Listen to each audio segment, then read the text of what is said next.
પણ મેં આજુબાજુની પરિસ્થિતિ એવી જોઈ કે એમાં લોકો બહુ બધા સ્ટ્રેસમાં હોય. એના જી, ઘણા બધા કારણો હોય.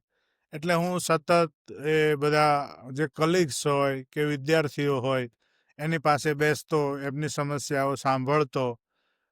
લકીલી હું આ બધાનું એક વિશ્વાસનું પાત્ર બની શક્યો કે વિદ્યાર્થી હોય, મારા કલીગ હોય કે મારા સિનિયર હોય, એ પણ મારી સાથે હૃદય ખોલીને વાતો કરતા અને એમની જે કંઈ મૂંઝવણો એ વ્યક્ત કરતા.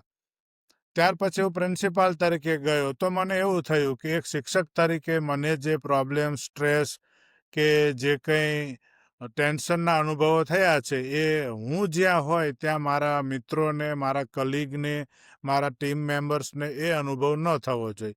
એટલે એ દરમિયાન આ બધાનો સતત અભ્યાસ થયો.